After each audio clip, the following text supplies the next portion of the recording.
దేవుణ్ణేం కోరుకున్నావు సావిత్రి? ఎవరైనా ఏం కోరుకుంటారు మంగా?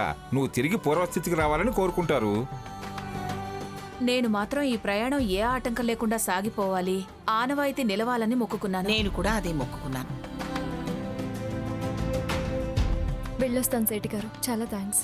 పెద్దమ్మ గారికి నమస్కారాలు చెప్పానని చెప్పండి అమ్మా. అలాగేనండి. మంచిదమ్మా.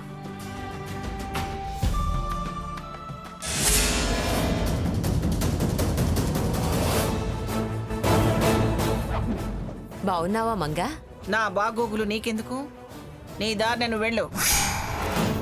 అడ్డమైన వాళ్ళ పలకరింపులకి సమాధానాలు చెప్పాల్సిన అవసరం నాకు లేదు. ఏమీ తగ్గలేదు. ఏమిటి తగ్గేది? ఎందుకు తగ్గాలి? ఏంటి తగ్గేది?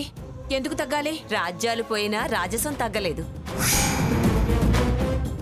అహంకారం అణగలేదు అంటున్నా. ఏయ్, అది నా పుట్టుక తీరే పుల్లగొండి. రాజసం మా ఒంటి తీరు, రాచరికం మా ఆచారం. అహంకారం కాదే, అది ఆత్మవిశ్వాసం. ఇంకా ఏం చూసుకోనో. నువ్వు వేరు చేసిన మనిషిని తప్ప మా వాళ్ళని చూసుకొని, అయినా నీ దారి నువ్వు వెళ్ళక పలకరించి పంజా దెబ్బలు తినడం నీకు సరదానా? గోర్లు లేని పంజా. ఇదొక పులి, దీనికొక పంజా. ఏయ్, మంగకే తను ఎక్కడున్నా సింహమే. తను ఇంకా ఎక్కటానికి ఏ మెట్లు మిగలలేదు. నువ్వు ఆఖరి మెట్టు మీద ఉన్నావు, దిగటానికి ఇక మెట్లే లేవు. ఆహా, హ, అలా డబ్బా కొట్టుకోగానే సరిపోదు. ఇప్పుడు అది ఎక్కడుంది? నేలబారునేగా అని నువ్వు అనుకుంటున్నావు, కానీ పిన్ని గారు ఇక్కడున్నారు. ఇక్కడ పెట్టుకుని చూసుకుంటున్నావు. దరిద్ర పెద్దమ్మ నెత్తినే ఉంటుంది. పళ్ళు రాలిపోతాయే జీడి ఒకందానా. నా సిరి నీ జీడి మరకలకి పోదు. మాడు పెరగని దాన్ని నీ వైపుకు తిప్పుకొని నన్ను గెలిచానని సంబరపడిపోయి చంకలు గుద్దుకోకు. సెగ గడ్డలు పుడతాయి. నీకు సలుపులు మొదలైనప్పుడు తెలుస్తుంది ఈ మంగమ్మ సంగతి. అప్పుడే అయిపోయిందనుకుంటున్నావేమో పిచ్చ మొఖందానా. కాస్త ఊపిరి పీల్చుకొని నీ ఊపిరి ఆగిపోయేలా చేస్తా. ఆసనాలు వేసినా నీకింక ఊపిరి అందదు మంగా. నేను అదే చెప్తున్నాను. అయిపోలేదు, ఇప్పుడే మొదలైంది అంటున్నా. మాడు పెరగలేదన్నావే, నీ మనవరాలు దాని మాడు బాగా ముదిరి పెంకు కట్టిన నీ మాడు పగలగొట్టే రోజు త్వరలోనే వస్తుంది.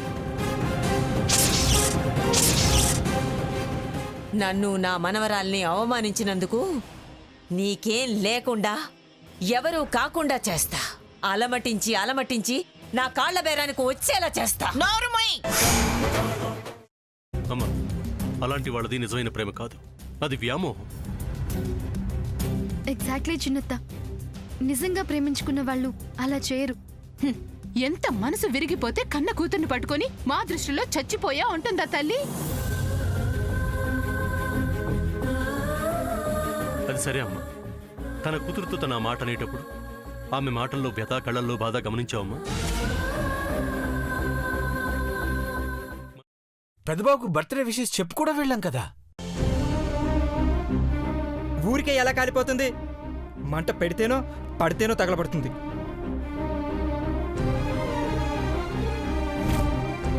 కరెక్ట్ చిన్నబాబు, నీకొచ్చినట్టే నాకు డౌట్ వచ్చింది. పార్వతే షర్టును తగలబెట్టిందనుకుంటా.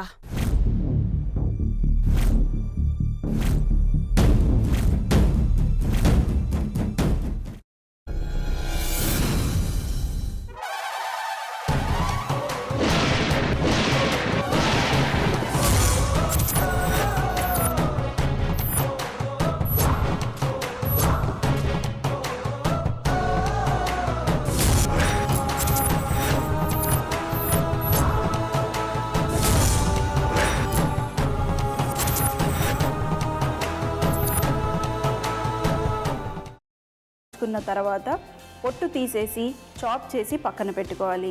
ఒక ప్యాన్లో కొద్దిగా నూనె వేడి చేసి అందులో ఆవాలు, మినప్పప్పు, శనగపప్పు, కరివేపాకు, సన్నగా తరిగి పెట్టుకున్న ఉల్లిపాయలు వేసుకుని 1 నిమిషం పాటు వేయించుకోవాలి. ఆ తర్వాత కాల్చి కట్ చేసి పెట్టుకున్న వంకాయని కూడా అందులో వేసుకుని బాగా మిక్స్ చేసి బౌల్లోకి ట్రాన్స్ఫర్ చేసుకుని అందులో తగినంత చిక్కటి పెరుగు లేదా పల్చటి పెరుగు వేసుకుని మిక్స్ చేసి అన్నంతో కానివ్వండి, చపాతీతో కానివ్వండి సర్వ్ చేసినా చాలా బాగుంటుంది.